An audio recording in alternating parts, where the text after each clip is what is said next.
Hey, buddy. Hey. Surprise. What are you doing? Just walking back from recess. Yeah.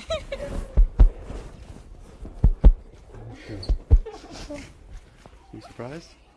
Yeah?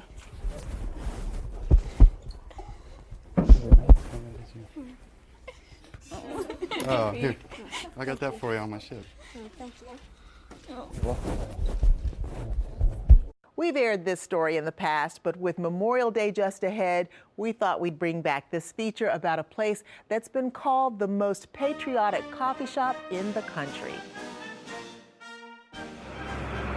Look for the Star-Spangled Banner waving over Main Street and you have arrived at the Saturday morning go-to place for every veteran within driving distance. Starting at 9 a.m., the volunteer band is tuning up for a friendly jam session. And the volunteer baristas have the coffee flowing. That pot holds 100 gallons, and I'll probably empty it before the day's over.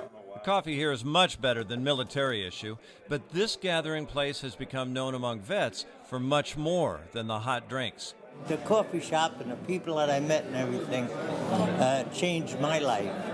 And to this day, I give every day. I'm here every day I can get here. And the coffee shop, to me, represents a place of healing. Well, you get to talk to people that know what your feelings are and what's going on. I heard one guy had gone over to the VA in Salisbury, and somebody over there told him to come over here. He was having a hard time dealing with, life in general, and he said the best thing they told him was to come over and get a cup of coffee. This is where he got his medicine. He come over and got his medicine here. He got some coffee. I'm 88 years old, okay? So I've been around a while. I've never seen a place in this world that I've been that is as friendly as there is in Mooresville. I swear, this is absolutely outstanding.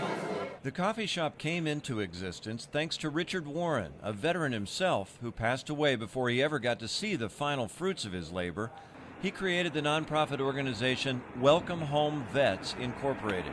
It goes hand in hand with the coffee shop. This military museum at the entrance to the coffee lounge is loaded with donated materials from many of Richard's friends, acquaintances, and from others around the community. Lynn King recently volunteered his time to help design and build the exhibition room. But that's not important. The most important thing were the volunteers. I had about 8 to 12 men every day for 7 weeks, and we did this place over. The exhibits cover everything from the Revolutionary War to the World Wars and every era leading up to the present day. There is no charge for admission, but any extra dollars from coffee sales or donations goes into helping veterans and even others in any way possible. This is for the community. We cater specifically to the veterans within the community, but everyone is welcome because there are people walking around in mainstream society that have demons, and we will welcome them here and help them in any way we can. There are some fascinating people here. Within this room, I met no fewer than 5 World War II veterans. Rod McFarquhar survived the Normandy invasion, only to run into a German decapitating wire a few days later in Belgium. He survived it, but spent the rest of the war recuperating. And on the day of this interview, Len McCutcheon was celebrating the 72nd anniversary of his first day in the infantry. But the best stories might be the friendly ribbing they give to one another.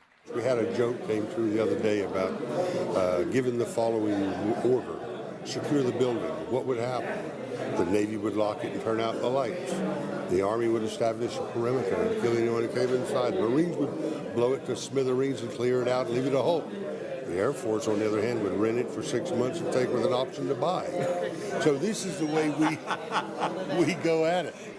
You get coffee, culture, and as much or as little conversation as you want on Saturday mornings at Richard's Coffee Shop in Mooresville. I'm Rick Sullivan for North Carolina Weekend. Richard's Coffee Shop and the Living Military Museum is at 1605 North Main Street in Mooresville. It's open Monday through Saturday from 8 a.m. to 3 p.m. Remember, vets get free coffee on Thursdays and there's bluegrass on Saturdays. For more information, give them a call at 704-663-0488 or go online to welcomehomeveteran.org. You know, it was the first Christmas that they've had to spend away from me and stuff like that. I missed one birthday apiece, which ended up being all fair. So this is my second major one. So I deployed to Iraq in 04, 05. The first one was much worse. We didn't have a lot of contact with them. But this is the first one with the kids. Yeah, it's the first one. Yeah, we've been such a big part of this school over the last few years, and all three of our girls being at the same school now, which has been a great thing for them and our family. Well, and Tammy Clark, the librarian, she's been really good about organizing the kids, like 2 or 3 times a year to write all the soldiers' letters, and then they sent over Christmas crafts. We got a they did huge a craft Christmas night box here, with yeah. Christmas tree and decorations, and so it was cool. Raise your hand. How many of you guys have had people that have served in the military that you know? Look around at us. We have a lot of us that have people that have served. Nice job. Okay, hands down. So I'm going to read you this story that I bought. It's called Hero Dad. It says, "My dad is a superhero. He doesn't wear a cloak that makes him invisible, but he wears camouflage. Sometimes he goes away for long trips, because that's what superheroes have to do. My dad is an American soldier. My dad is a hero. He is my superhero. And we have somebody special here that we want to welcome home from Afghanistan, Sergeant McCreary, and I think there's somebody here that might want to see him. Go see your dad. Come on up, guys.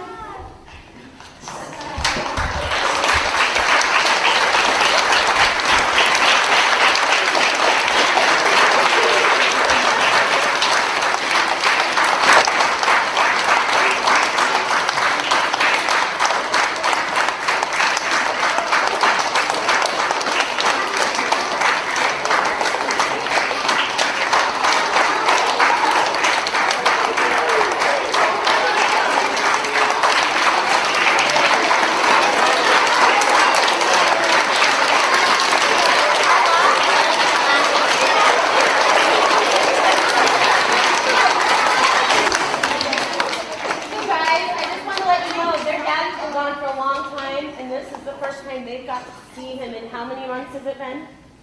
12 months. 12 months, so that's a whole year since they've got to see their daddy. It's definitely emotional. I haven't got to see them for a whole year, so. But very joyful, very thankful. So. Yeah, it was joyful. I definitely agree with that. I was so happy to see the girls reunite with their dad after so long, and to see the big smiles and the hugs. Yeah. And to know that we actually surprised them. We pulled it off. Yeah. Too many times I thought they might be on to me.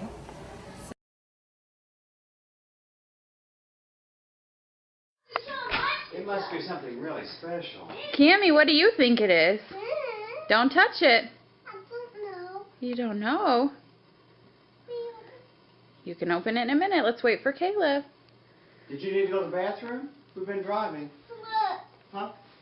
Well, Larry, I'm recording. A balloon. Oh, are you? Come here, Caleb. Is it for both of us? Let's read it. Let's read what it says. It says, "To Caleb and Cameron, love, Daddy." What do you think it is, Caleb? It's for both of us. Well, what do you think it is? It's really big. I think it's a remote control monster truck. Oh, yeah? Don't touch it. Leave it alone. Open it. Are you ready? Yes. You sure? Open it tonight? Are you sure you want to open it tonight? Uh-huh. Well, we're going to be really thankful for Daddy. Yeah, I am. All right, go ahead and open it. It's the daddy!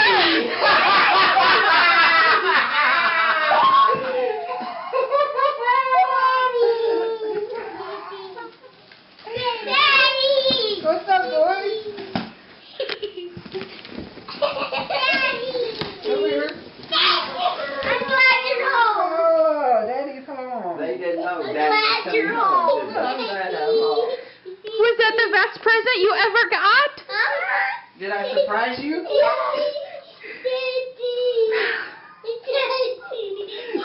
miss you. Did I scare you? Daddy. They didn't know. Daddy. There ain't more hugs. Daddy. I'm glad you're home before Christmas. Me too. Daddy, look at Grandpa. Did you have fun at Look at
The anticipation. Where are they at? Built with each moment. They're still waiting for a wheelchair. David Eves has waited long enough To have him home and to hold him and tell him that we're glad to have him home. to see his son Levi come home. I'm surprised we held it together this long.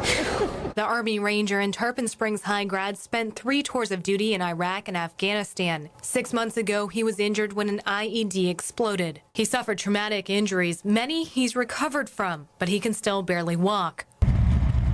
For now, he's been forced to give up his passion of riding motorcycles. As Levi's family waited for his return, so did the Defenders, a group of motorcyclist enthusiasts. It's all about giving. It's not about gifts. It's not about presents. It's just a way to give back. The group of 24 bikers gave their time on Christmas to surprise the staff sergeant with an escort home. It makes this Christmas even more special. Many like Ron Rook can relate. I know what it means to the soldier, and I know what it means to his mother that we're out here and doing this today. So it's an honor and privilege to be able to do it. And knew they had to be there for the injured soldier. I've had 67 Christmases prior to this. I'm 68, and so this is I'm just paying back. I'm paying back for all the things that's been done for me over the years. A loud cheer from the entire terminal greeted Levi. Hi, Daddy. How are you? Merry Christmas. Along with many hugs. A rumble grew outside the airport as Levi made his way out. Bikers and law enforcement officers gave the wounded veteran a return home like no other. Thanks for looking after us. On a Christmas he and his family will never forget. I don't need gifts, you know. I got family, I got friends. I don't really need a gift. In Tampa, Kimberly Quizon, Fox 13 News. Okay, open your eyes and look toward Miss Sherrill's house. Look who's standing there.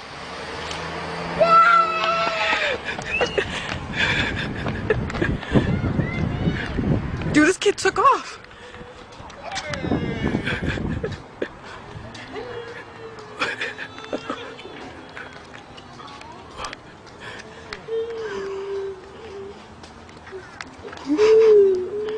So is that the most awesome surprise ever? How you doing, baby girl? Good?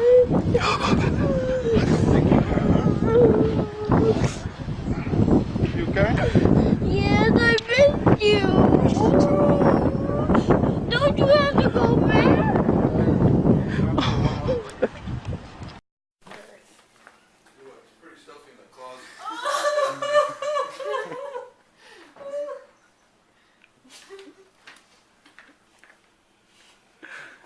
Pretty rough in there.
Good evening, everybody. Would you please join me in the Pledge of Allegiance?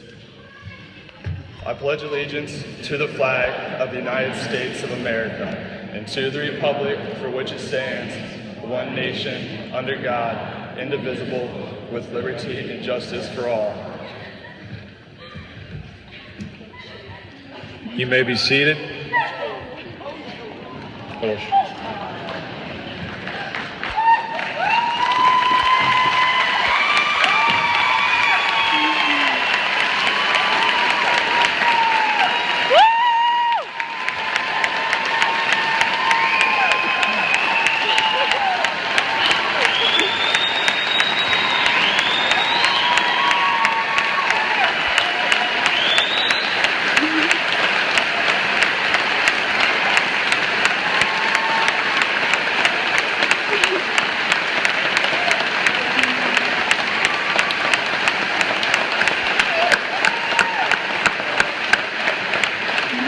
Ladies and gentlemen, I would like to thank Airman First Class Derek Maggart for leading us in the pledge this evening. Derek is a brother of graduating senior Miranda Maggart. What makes this so special is that Derek was able to arrive from Osan Air Base in South Korea in time for his sister's graduation ceremony.